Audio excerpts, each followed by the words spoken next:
If you're new in town or just new to this whole podcast thing, you're tuning in to Law by Night, the podcast that discusses all things vampiric with no fear of breaching the Masquerade.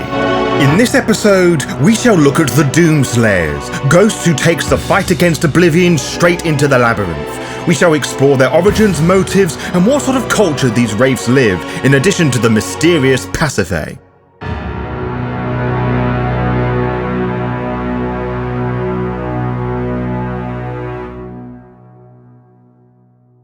In the short time I have come to know you, explorer, you have learned quite a lot about what lies beneath the skinlands under the horrid bestial ghosts and spectres in the sphincter of the underworld. If there is anything you'll take away with you during your time with the Phoenix Institute, it is that it is all particularly violent in the underworld, especially dealing with those nasty spectres. Kingdoms like Stygia have many a means of protecting themselves, but those bastards keep coming. Pardon my bad language. It is most uncommon for me to cuss.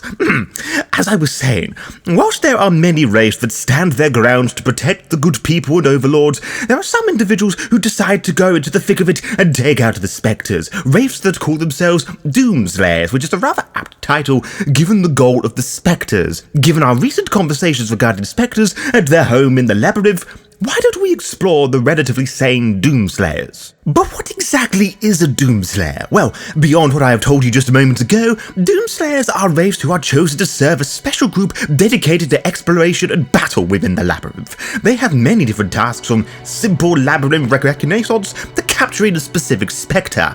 Doomslayers are recognized by the hierarchy, the monolithic bureaucracy of the Dark Kingdom of Iron, but are not part of them. This is because the nature of the missions of the Doomslayers has them rely on other organizations that are illegal in the eyes of the hierarchy, mainly the guilds, who are frowned upon by the legions, to be polite about it, of course. As such, the populace of the Western underworld is taught not to like the spectres. From our research, we believe the Doomslayers have 5 different divisions. The first and probably the easiest to understand are the Solos, which is really a catch-all term for any Wraith who doomslays without belonging to an official organization, i.e. the other 4 divisions and guilds. Usually, they hunt in groups of 5s. Another short division not associated with the guilds are the Order of the Fawns, or Fawns for short, and they fight spectres in militarized fashions. Their members are made up of holy or political volunteers, so it may not surprise you they are the biggest abusers of the dictum mortem, the rule that says not to interfere with the mortals. They are particularly fond of mediums.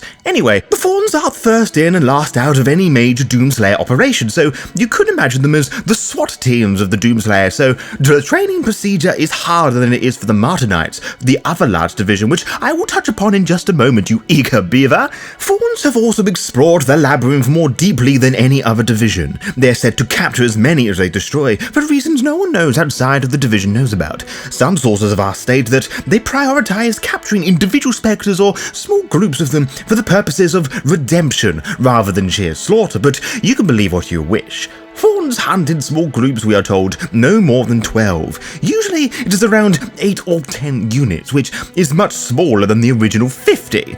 These isolated groups of Doomslayers are called cells, which serve to minimize damage and corruption caused by infiltration. The Fawns hold their cells in detached areas called mandates, which are said to be found on the American East Coast and North America in general. They are not the only division known for taking prisoners. We are aware of the Martyr Knights' goals of rehabilitating spectres to help them transcend, treating as some sort of disease that needs to be purged. They focus on the healing of the corpus and the restoration of their fetters. At least, that is what their records state.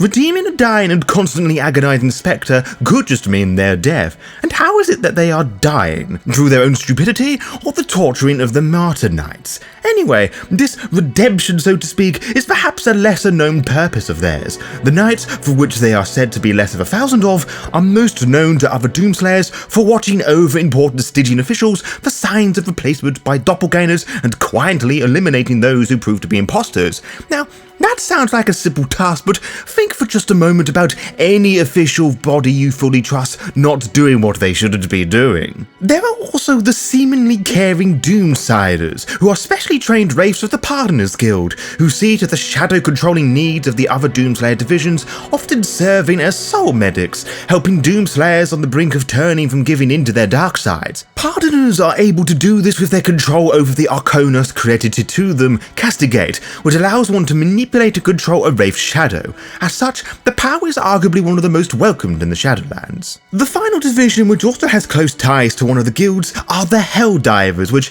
I always thought was a more appropriate name for the Doomslayers as a whole. Anyway, we know that Helldivers are specially trained maskers, tasked to perform specific missions, either in pairs or solo. Such tasks include assassinations and extractions, but it requires them to go deep undercover. Maskers have an easier time than others doing this simply because their power of Moliate allows them to reshape their corpus, and the corpus of others, into fascinating and sometimes terrifying forms. I can see you're fascinated with the guilds and powers, but we will need several different nights to unpack all of those things. Now, whether they are maskers because of their association with the guild of the same name, or in the modern sense they are masters of Moliate, is truly up for your own interpretation. You may choose to believe what you wish. It is from our study into the Helldivers that we found interesting mentions of a type of spectre that seems to keep itself within the Labyrinth.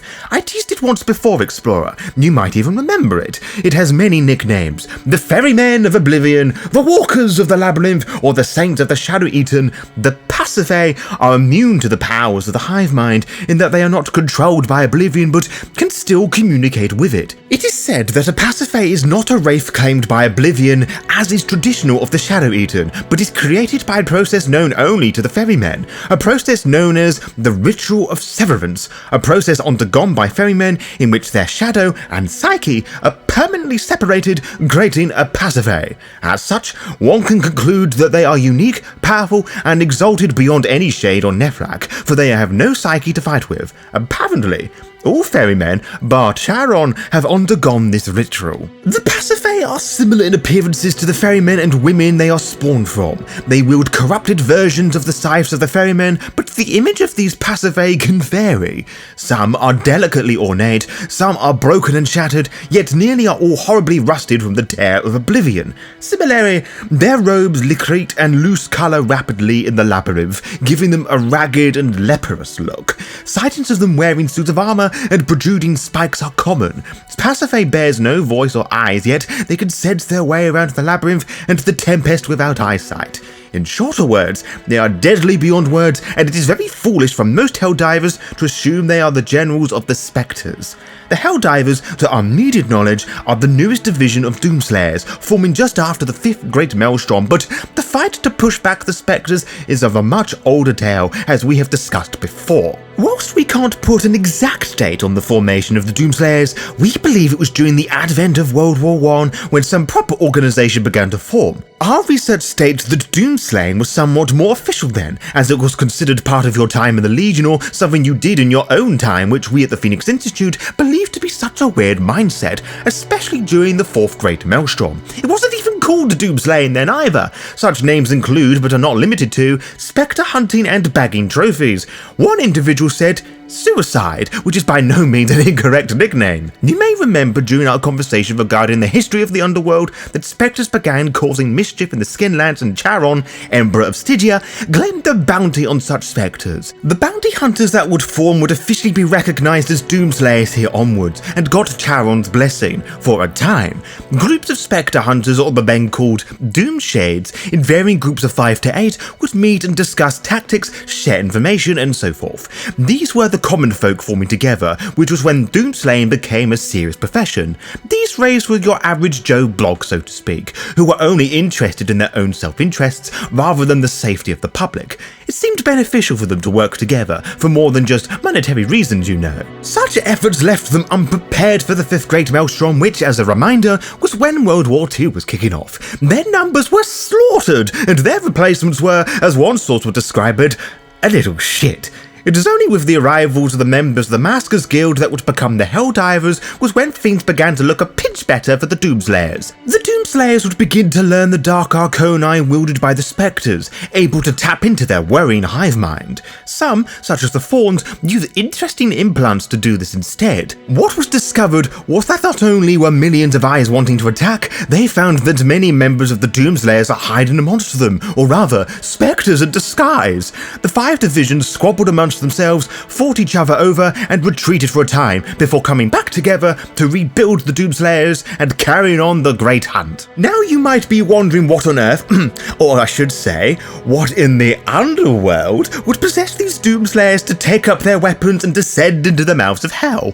Granted, they have their own weapons, living chains that span 10 feet long, a whole array of soulfire and souled weapons, as well as their own loyalty blades of soul steel that is meant only for spectres and not the members of the hierarchy. They have Stygian steel armor and velvet gloves meant to deliver physical blows, but it does not make one any less foolish for having the audacity for killing the spectres in their own domain. Our purpose within the Phoenix Institute goes far beyond exercising ghosts and infiltrating the underworld. We also try and understand their purposes and motives, for knowledge is power after all. Philosophy aside, Wraiths are like the mortals they once were, and they are complicated creatures with all sorts of reasons to do anything. So, the first thing that may come to your mind when I ask the question, why do Doomslayers slay, is that they are out for revenge, wanting to slay the spectre who killed their loved one, for example. This is obviously a dangerous motivation, as the shadow, which is still very present in the Doomslayers, would get a massive kick out of it, as well as preying your lack of judgment as you are fueled by rage and hatred. Of course, you may have even thought of those that are in it for the bloodshed or chasing the next thrill, who are just as misguided.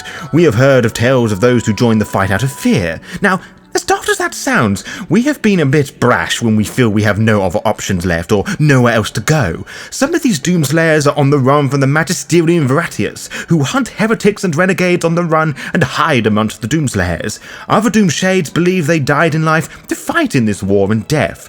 For many, the reason is far simpler and just as potent. Cha-ching! Money!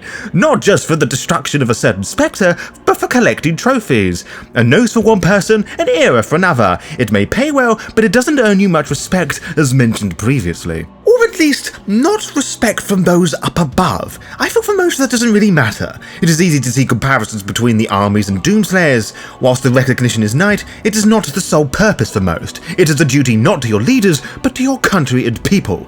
In the case of the Doomslayers, it is for the restless dead in the underworld. Being a Doomslayer is an extremely demanding position. Aside from the obvious physical danger of being attacked by the spectres, their proximity to Oblivion's forces grant most Doomslayers extremely strong shadows.